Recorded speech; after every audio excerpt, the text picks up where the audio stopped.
ನಮಸ್ಕಾರ. ಇನ್ನೊಂದು ಬ್ಲಾಕಿಗೆ ಸ್ವಾಗತ ಸ್ನೇಹಿತರೆ. ಹತ್ರ ಒಂದು 3 ವೀಕಿಂದ ನಾನು ರೈಡಿಂಗ್ ಮಾಡಿಲ್ಲ ಸ್ನೇಹಿತರೆ, ಯಾಕಂದರೆ ಸ್ವಲ್ಪ ಬ್ಯುಸಿ ಇದ್ದೆ. ಹಾಗಾಗಿ ಇವತ್ತು 4ನೇ ರೈಡ್, ಅಂದರೆ 4 ವೀಕ್ ಆದಮೇಲೆ ಇವತ್ತು ರೈಡ್ ಮಾಡ್ತಿದ್ದೀನಿ ಸ್ನೇಹಿತರೆ. ಆಲ್ರೆಡಿ ರೈಡ್ ಮುಗಿಸ್ಕೊಂಡು ಬಂದೆ. ಏನೋ ನಿಮ್ಮ ಹತ್ರ ಶೇರ್ ಮಾಡ್ಕೋಬೇಕಿತ್ತು ಸ್ನೇಹಿತರೆ. ಅದು ರೈಡಿಗೆ ಹೋಗಿ ಬಂದಾಗಲೇ ಮಾಡೋಣ ಅಂತ ಹಂಗೆ ಪೆಂಡಿಂಗಲ್ಲಿ ಇಟ್ಟಿದ್ದೆ. ಅಂದರೆ ಸುಮಾರು ಚೇಂಜಸ್ ಮಾಡಿದ್ದೀನಿ ಸ್ನೇಹಿತರೆ. ಈ ನಡುವೆ ಸರ್ವಿಸಿಗೆ ಬಿಟ್ಟಾಗ ಕೆಲವೊಂದು ರಿಪ್ಲೇಸ್ ಮಾಡಬೇಕಿತ್ತು ಸ್ನೇಹಿತರೆ. ಯಾಕಂತ ಹೇಳಿದರೆ ಸಣ್ಣ ಪುಟ್ಟದೆಲ್ಲ ಪ್ರಾಬ್ಲಮ್ ಇತ್ತು, ಅದೆಲ್ಲ ಕ್ಲಿಯರ್ ಮಾಡಿಕೊಂಡೆ. ಹಂಗಾಗಿ 3 ಸಂಡೇನೂ ಸರ್ವಿಸಲ್ಲೇ ಇತ್ತು, ಸರ್ವಿಸ್ ಸ್ಟೇಷನಲ್ಲೇ ಇತ್ತು ಬೈಕು. ಈಗ ಹೋದ್ವಾರ ಬಂದಿದೆ ಬೈಕ್, ಹಂಗೆ ರೈಡ್ ಮಾಡೋಕ್ಕಾಗಿಲ್ಲ. ಇವತ್ತು ಸಾಟರ್ಡೆ ರೈಡಿಂಗ್ ಹೋಗಿ ಬಂದೆ. ಏನೇನು ಚೇಂಜಸ್ ಅಂತ ನಿಮ್ಗೆ ಹೇಳ್ತೀನಿ ಸ್ನೇಹಿತರೆ. ಫಸ್ಟ್ ನನ್ನ ಹತ್ರ ಇದ್ದದ್ದು ಸ್ಟಾಕ್ ಸೈಲೆನ್ಸರ್ ಇತ್ತು, ಹೆಡ್ಡರ್ ಬಂದು ಸ್ಲಿಪಾನ್ ಇತ್ತು.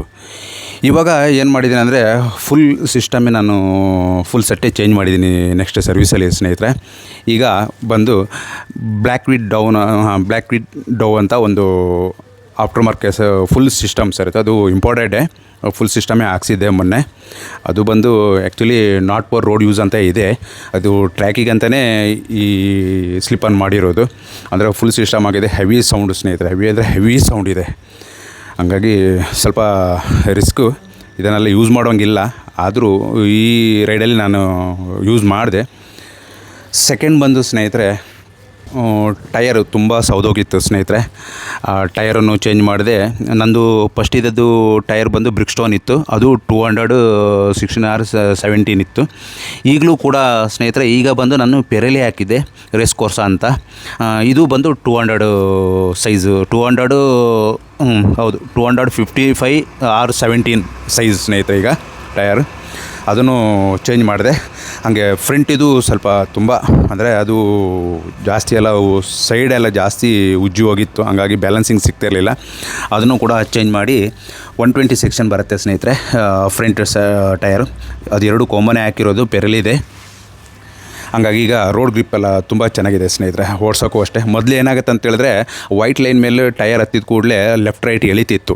ಸ್ವಲ್ಪ ಅಪ್ ಡೌನ್ ರೋಡ್ ಇರ್ತಲ್ಲ, ಅಲ್ಲೆಲ್ಲ ಲೆಫ್ಟ್ ರೈಟ್ ಎಳಿತಿತ್ತು, ಅಂದರೆ ಫುಲ್ಲು ಸೌದೋಗಿತ್ತು. ಹಾಗಾಗಿ ಅದನ್ನು ಚೇಂಜ್ ಮಾಡಿಕೊಂಡೆ, ಮೇಜರ್. ಥರ್ಡ್ ಬಂದು ಸ್ನೇಹಿತರೆ, ಬ್ಯಾಟ್ರಿ ವೀಕ್ ಆಗಿದೆ ಅಂತ ಹೇಳಿದರು ಸರ್ವಿಸಿಗೆ ಕೊಟ್ಟಾಗ. ಯಾಕಂತೇಳಿದ್ರೆ ಸರ್ವಿಸ್ ತೊಗೊಂಡೋದಾಗ ಮಿಡ್ಲ್ ರೋಡಲ್ಲೇ ನನಗೆ ಕೈ ಕೊಟ್ಟಿತ್ತು. ಸಡನ್ನೇ ರನ್ನಲ್ಲಿದ್ದ ಗಾಡಿ ನಿಲ್ಲಿಸಿದಾಗ ಮತ್ತೆ ತಿರ್ಗಾ ಸ್ಟಾರ್ಟ್ ಮಾಡಿದಾಗ ಸ್ಟಾರ್ಟ್ ಆಗ್ತಿರಲಿಲ್ಲ. ಮತ್ತು ಹೇಳಿದರು ಬ್ಯಾಟ್ರಿ ಕೂಡ ವೀಕ್ ಆಗಿತ್ತು ಅಂತ ಹೇಳಿದ್ರು. ಈ ಬೈಕಿನ ವಿಷಯದಲ್ಲಿ ನಾರ್ಮಲ್ ಬೈಕ್ ಆದರೂ ಓಕೆ ಸ್ನೇಹಿತರೆ, ಈ ದೊಡ್ಡ ಬೈಕ್ ಸೂಪರ್ ಬೈಕಲ್ಲೆಲ್ಲ ಯಾವುದೇ ವಿಷಯದಲ್ಲಿ ಕಾಂಪ್ರಮೈಸ್ ಮಾಡೋಕ್ಕಾಗಲ್ಲ ಸ್ನೇಹಿತರೆ. ಹಾಗಾಗಿ ಬ್ಯಾಟ್ರಿನೂ ಕೂಡ ಯಾವುದು, ಈ ಟಯರ್ ಆಗಲಿ ಎಕ್ಸಾಸ್ಟ್ ಆಗಲಿ, ಈ ಬ್ಯಾಟ್ರಿ ಇವು ಯಾವುದು ಸ್ಟಾಕ್ ಇರಲ್ಲ ಸ್ನೇಹಿತರೆ. ಇವೆಲ್ಲ ಇಂಪಾರ್ಟೆಂಟ್ ಮಾಡ್ಕೋಬೇಕು. ಇವನ್ನೆಲ್ಲ ನಾವು ತರಿಸ್ಬೇಕಾಗತ್ತೆ. ಇದಕ್ಕೆಲ್ಲ ಟೈಮ್ ಹಿಡಿತದೆ ಸ್ನೇಹಿತರೆ. ಅದಕ್ಕೋಸ್ಕರ ನಾನು 15-20 ಡೇಸ್ ತನಕ ನಾನು ಶೋರೂಮಲ್ಲೇ ಇಟ್ಬಿಟ್ಟಿದ್ದೀನಿ. ಬ್ಯಾಟ್ರಿ ಬರೋಕ್ಕೆ ನನಗೆ ಹತ್ರ ಒಂದು 12 ಡೇಸ್ ಬೇಕಾಯ್ತು ಸ್ನೇಹಿತರೆ.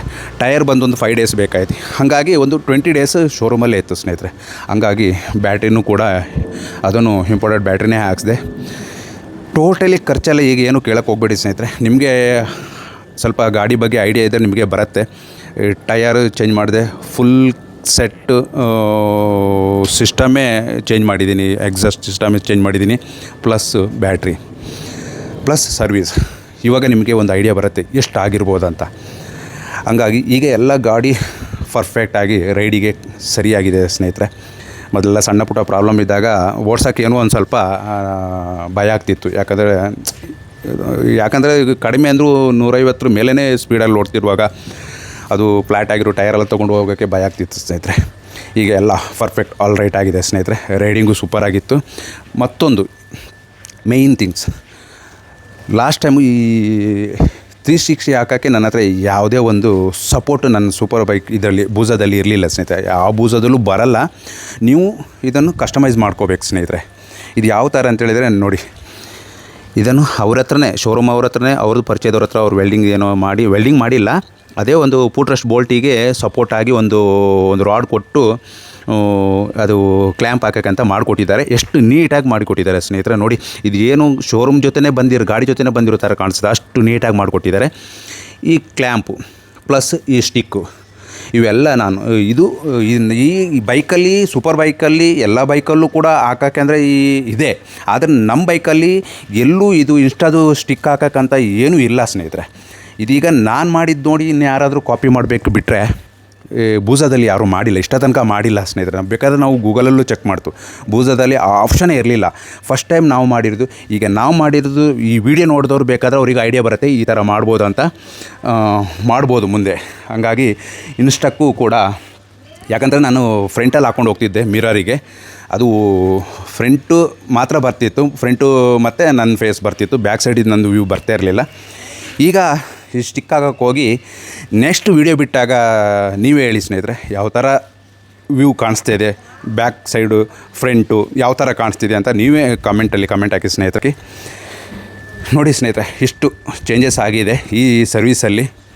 ತುಂಬ ಬಜೆಟ್ ಆಗಿದೆ ಸ್ನೇಹಿತರೆ, ಅದೆಲ್ಲ ಮೆನ್ಷನ್ ಮಾಡಲ್ಲ. ಓಕೆ ಸ್ನೇಹಿತರೆ, ನಿಮಗೆ ಏನು ಅನಿಸುತ್ತೆ ಈಗ ಈ ಸ್ಟಿಕ್ ಹಾಕಿದ್ರಲ್ಲಿ, ಈ ವ್ಯೂವಲ್ಲಿ ಯಾವ ಥರ ಕಾಣಿಸುತ್ತೆ ಅಂತ ಕಮೆಂಟ್ ಸೆಕ್ಷನಲ್ಲಿ ಕಮೆಂಟ್ ಹಾಕಿ ಸ್ನೇಹಿತರೆ. ಹಾಗೆ ಇದ್ರ ಬಗ್ಗೆ ಐಡಿಯಾ ಏನಾದರೂ ಬೇಕಂದರೆ, ಈಗ ನಾವು ಮಾಡಿದ್ವಲ್ಲ ಸ್ಟಿಕ್ದು 360 ಹಾಕೋಕ್ಕೆ, ಅದು ಯಾವ ಥರ ಹ್ಯಾಂಗಲ್ ಹಾಕಿ ಅದನ್ನ ಯಾವ ಥರ ಕ್ಲ್ಯಾಂಪ್ ಹಾಕಿ ಸ್ಟಿಕ್ ಹಾಕಿದ್ವಿ ಅಂತ ಅದ್ರ ಬಗ್ಗೆ ಐಡಿಯಾ ಬೇಕಾದರೆ ಕಮೆಂಟ್ ಸೆಕ್ಷನಲ್ಲಿ ತಿಳಿಸಿ ಸ್ನೇಹಿತರೆ. ನಾನು ಅದನ್ನು ನಿಮಗೆ ಫೋಟೋ ಸಮೇತನೇ ಕಳಿಸ್ತೀನಿ ಸ್ನೇಹಿತರೆ. ನಿಮಗೆ ನೀವು ಆ ಥರ ಬೂಝಾ ಯಾರ ಹತ್ರ ಇದೆ ಅವರಿಗೆ 360 ಹಾಕೋಕ್ಕೆ ಈ ಥರ ಸಪೋರ್ಟ್ ಯಾವುದು ಇಲ್ಲ ಅಂತಿದ್ದರೆ ನಾನು ಬೇಕಾದರೆ ನಿಮಗೆ ಆ ಫೋಟೋ ಸಮೇತನೇ ಕಳಿಸ್ತೀನಿ. ಆ ಥರ ನೀವು ಕಸ್ಟಮೈಸ್ ಮಾಡ್ಕೊಳ್ಳಿ ಸ್ನೇಹಿತರೆ. ಸೈಲೆನ್ಸ್ ಈಗ ನಿಮಗೆ ಇದ್ರ ಬಗ್ಗೆ ಸೌಂಡು ನಿಮಗೆ ತೋರಿಸಿಲ್ಲಲ್ಲ ಸ್ನೇಹಿತರೆ, ಒಂದ್ಸಲ ನಾನು ಸ್ಟಾರ್ಟ್ ಮಾಡಿ ನಿಮಗೆ ಅದು ಸೌಂಡು ಕೇಳಿಸ್ತೀನಿ ಸ್ನೇಹಿತರೆ. ಓಕೆ, ಬನ್ನಿ ನಮ್ಮ ಅಭಿಮಾನಿಗಳಿಗೆ ಸ್ವಲ್ಪ ಸೌಂಡ್ ಬಗ್ಗೆ ಕೇಳಿಸೋಣ, ಬನ್ನಿ.